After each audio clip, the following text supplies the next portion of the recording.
Encounter is brought to you by the Broome County Council of Churches, where we connect compassion with needs as we inspire growth with dignity.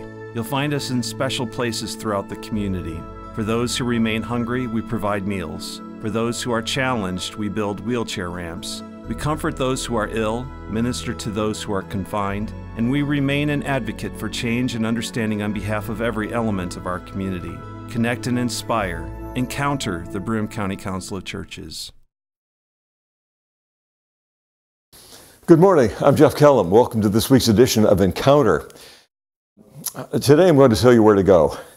I'm the parish associate at the Union Presbyterian Church in Endicott, a congregation of the Presbyterian Church USA. And during this time of political upset, this pandemic, a lot of people are just fatigued. And so there are a lot of ideas about how to cope. One of them is to learn a new language. Well, terrific. I don't know where I'm going to go that I would actually use it. Vestal, Hillcrest, I don't know. My wife is learning to play recorder again, so she's taking up a new musical instrument. But what about taking a hike or getting out into the natural environment around us, breathing in some fresh air and discovering new places and going, you're outside, it's pretty safe.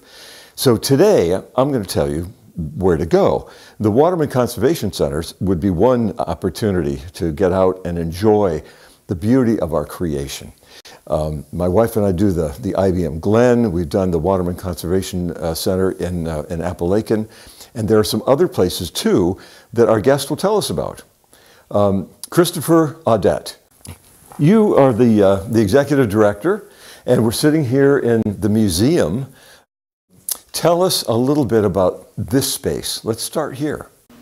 Well, sure. It's well, first off, it's my pleasure to be on the program, and it's a unique privilege to professionally be able to tell people to take a hike.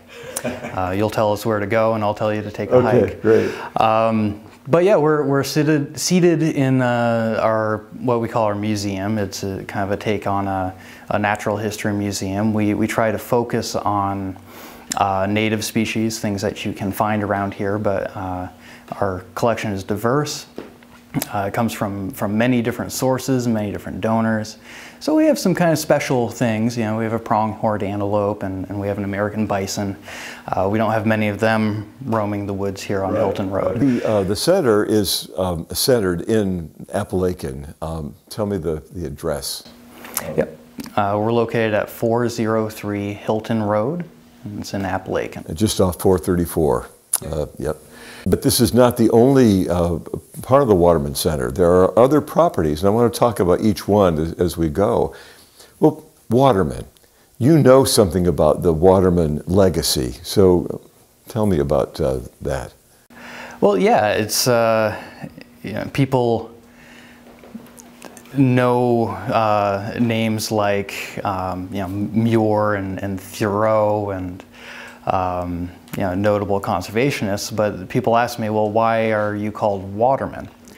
It comes from our founding member and benefactor Lolita Waterman, who donated this property, these initial 86 acres that became our first preserve and our first system of trails.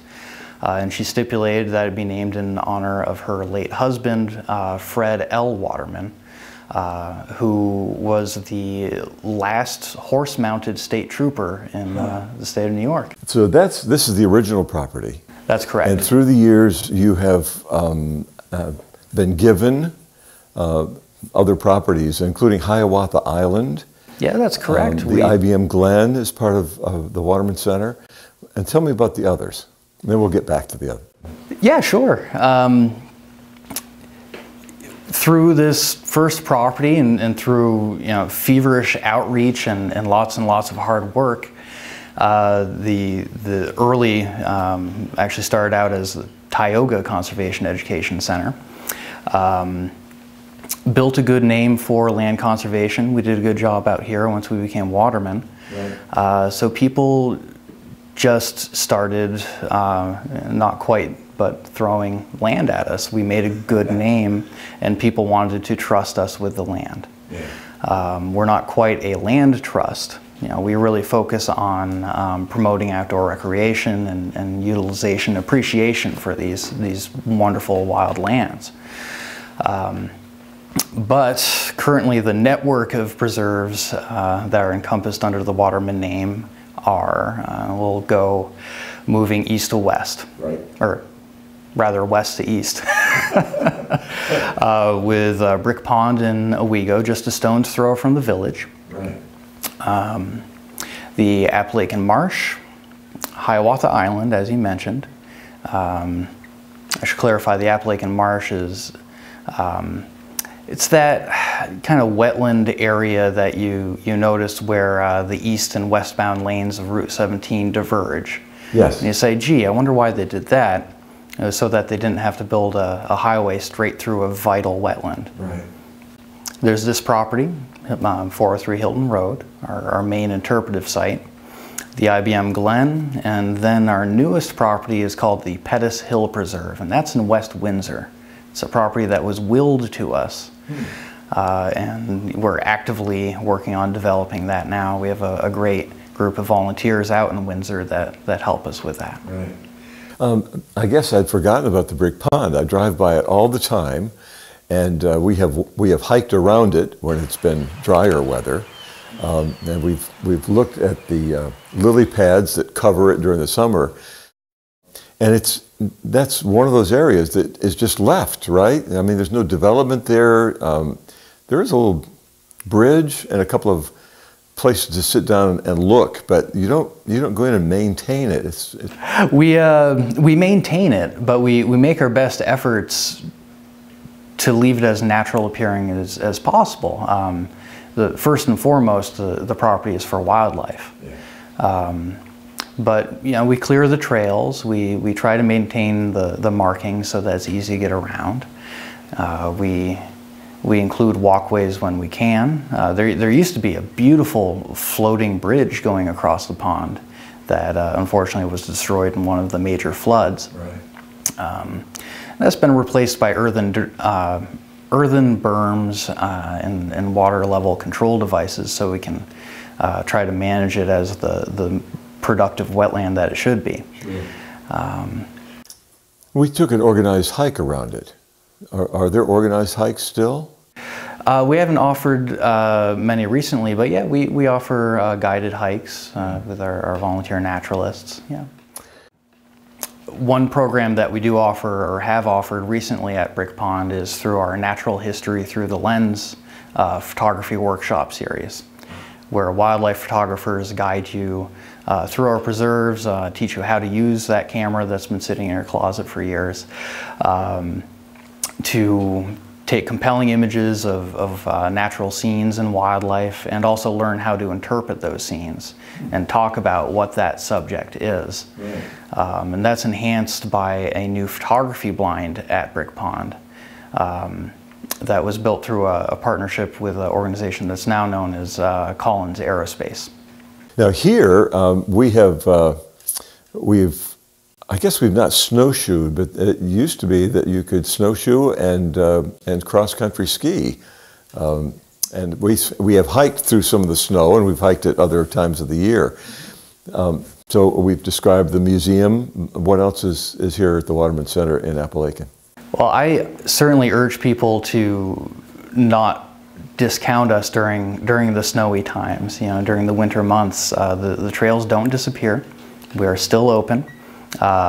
It's one of my favorite times to be in the woods. After a fresh snow, it is majestic. And we rent cross-country skis and snowshoes right out of the interpretive center. We're open Monday through Friday and Saturdays. During the week 9 to 4, and on Saturday 10 to 4. Yeah. So that's the boots, the skis. Yeah, everything you need. Wonderful. That's great. And then during the summer, and maybe you have nature programs during the winter too. But I know that during the summer there are a lot of things going on. It's a pretty busy place. Yeah, we have summer youth programs, including a summer camp. We have guided hikes. Usually at the IBM Glen, we have a program that we call Glen Walks, with accomplished naturalists, even a professor from Binghamton University, Dr. Julian Shepard, usually will lead one. Yeah, we, as a kid, I remember going through the IBM Glen. As an IBM family, we would go and hike through the Glen, and even now, and it's wonderful, you meet people along the way that you don't know, but you have it in common, and there is a sense of community when you meet folks along the path. Oh, that's what Waterman is all about, is community, about a family. Yeah. The woods don't care what your political affiliation is. The deer that run through the woods don't care who you voted for. This is a place that is all welcoming, where we can come and in safety relax, find some solace, and find community. Right. The other thing that strikes me about all of them is that there's a sense of stewardship of the environment. It does build community among the human beings who are there, but we also know there's wildlife there, and we also know that just the trees, the flora, the fauna, even the weeds. I had a friend back in Virginia who talked about weeds as being, we call them weeds, but they're really wildflowers often, and have great value that we discount. And then he used the analogy of discounting people in the same way that we sometimes discount weeds. But there's beauty in that part of creation. Hiawatha Island. Now this is not as accessible as the other properties. That's true. There's a little bit of dynamic tension with Hiawatha Island. There's a document governing how we manage that resource. It's called a conservation easement.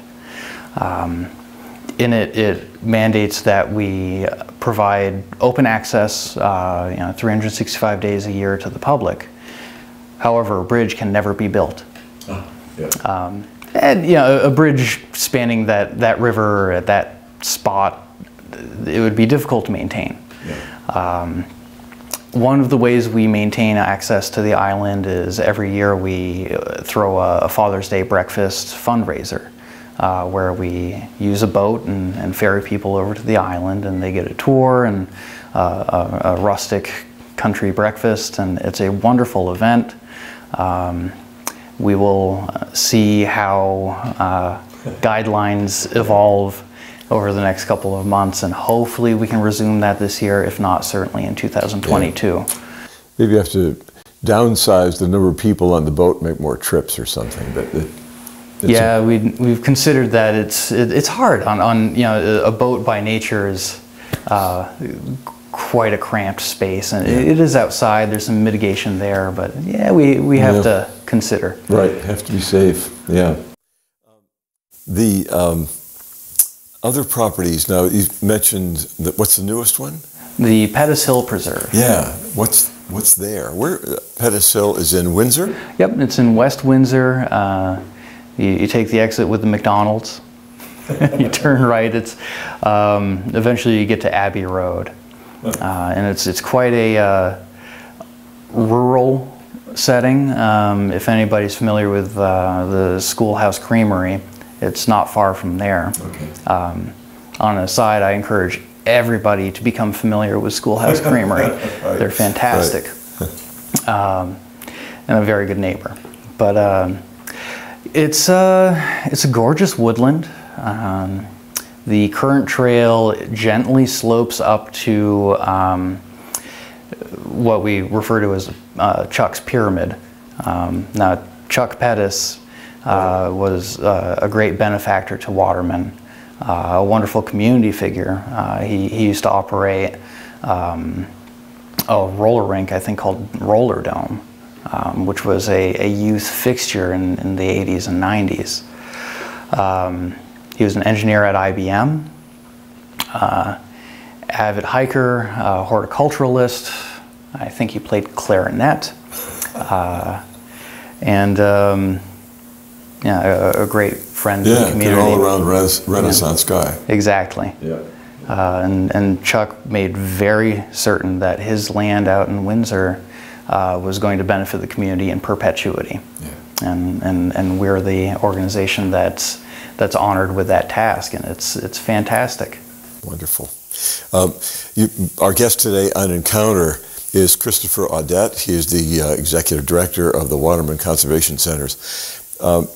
How did you get involved in this? What was your life journey that led you to being in the perfect job? The absolute perfect job that allows me to walk through the woods on a regular basis professionally, to operate a boat, to meet all kinds of wonderful people. It was kind of a circuitous route. Yeah. My wife grew up in Vestal. That's what brings me to this specific geographic region. But I studied biology and natural history at Paul Smith College. I specialized in aquatic ecology, so I'm most at home on the river and in the marsh and at Brick Pond. Yeah. But I got into the nonprofit sector through first Peace Corps service and then service with private nonprofits in sub-Saharan Africa, the countries of Zambia and Malawi. Wow, well-traveled then. Yeah. And not just the geography, but the peoples, the cultures. Yeah. Absolutely. Places change, cultures change, but I found people as a whole are all incredibly similar. Yeah, especially children. Yes. I see video on the news of something of refugee camps, and kids have as much suffering as we see there. There's still the sense of play that these kids naturally develop, and you've seen it firsthand as you've been to Africa. And bringing us back now to the Waterman Centers, the programs for youth in the summers. The concept of play is so important, and that's really what we foster in our youth programs here is exploration and play and learning through that. Right.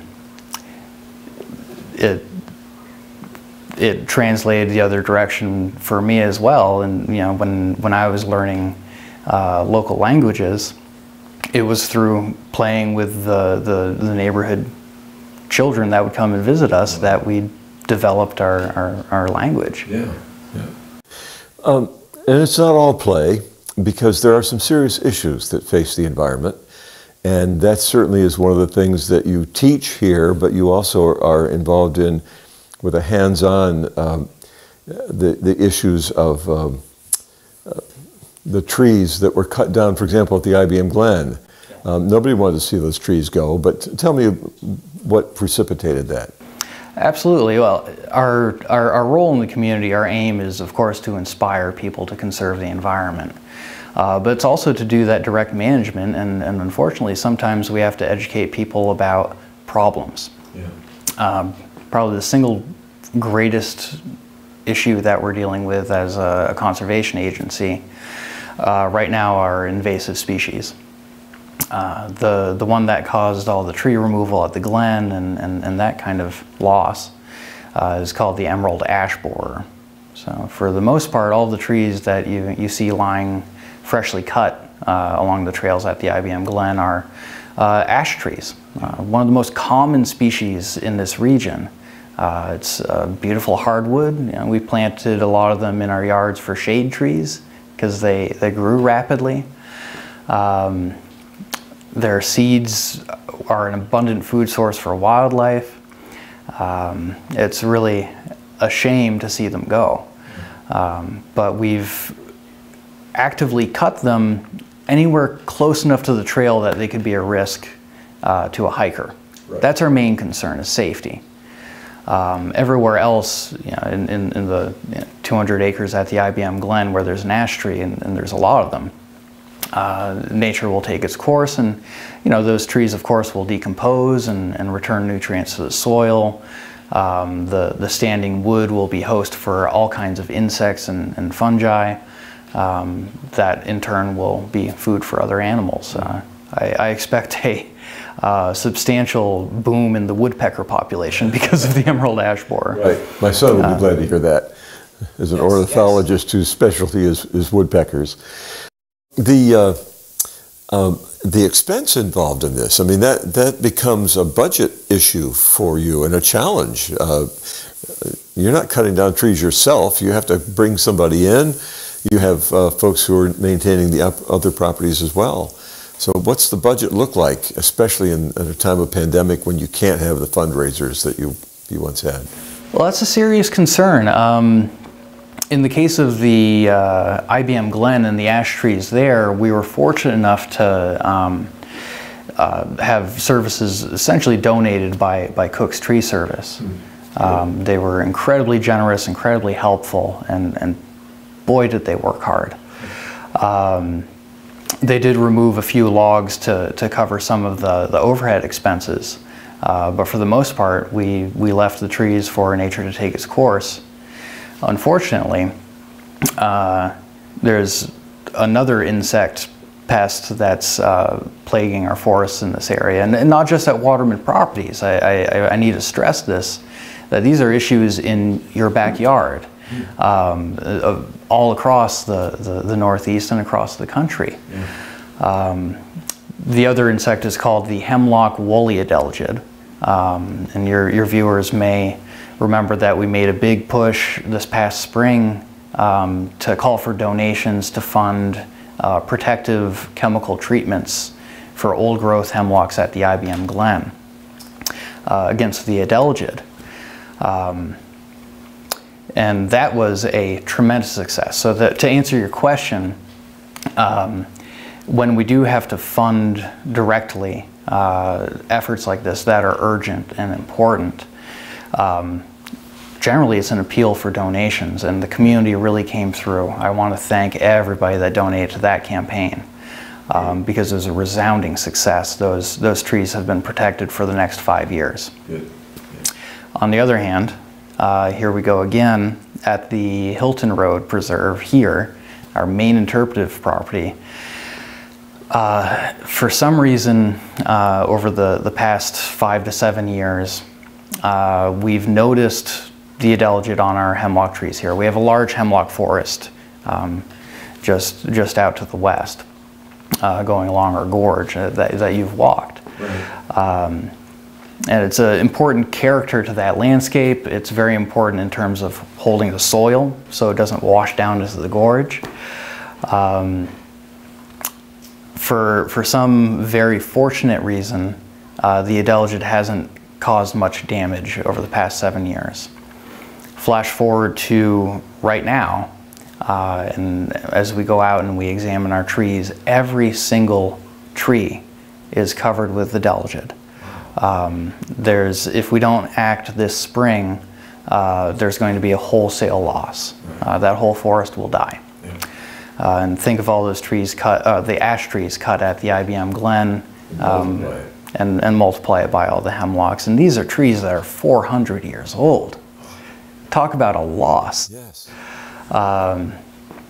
So we're in the middle of another appeal. You saw me placing flyers on cars in the parking lot when you arrived. We're urgently trying to raise money for the Hilton Road hemlocks.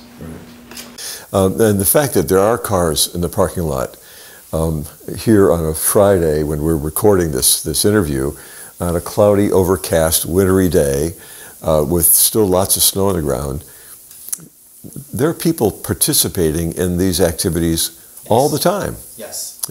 Yep, year-round, especially during the pandemic, people have felt a pull. Part of it is kind of pandemic cabin fever. You need to get out of the house. But I sincerely think part of it is we are drawn to nature. Yes. There's healing here. There's wellness and a sense of well-being and excitement, and it's something that you can get out and do it now. And that's so powerful. The IBM Glen has, goodness, almost resembled Disney World. especially during the months of April and May. There were times I was concerned I would have to limit visitorship there because even though people were outside, I was concerned that people were too close. Oh, right. Thankfully, we never hit that flash point. Yeah. But no, it's incredibly important. The work that we do, not to sound conceited, is vital. Be proud of it, yeah. Yeah, and we're incredibly proud. We always get toward the end of the program, and it dawns on me that we should tell people about a website so that people can find out more information about the 6 or 7 properties, right? 6 properties 6. now. Yep. Maybe number 7 will be my backyard or something. You never know. We'll talk donations after we cut. Okay. Well, tell me about the website. It's just www.watermancenter.org. Right. Simple to remember, simple to type, or just Google Waterman Center. Right. We come up pretty high in the results. Lots of information there and avenues to donate. It occurs to me too that we may have done some geocaching here. Oh yeah, I'm sorry I forgot. At multiple Waterman sites there are caches. Yeah. Here at Hilton Road there are several. There are new caches at the Pettis Hill Preserve. We actively promoted that activity there actually during the grand opening. Huh. We partner with 4-H to do that kind of activity. And I'm always hearing about caches at other preserves. So right. it is permitted, it's encouraged. It's a great activity. It helps get people out of the house. That's great. Well, thank you very much for welcoming us here, and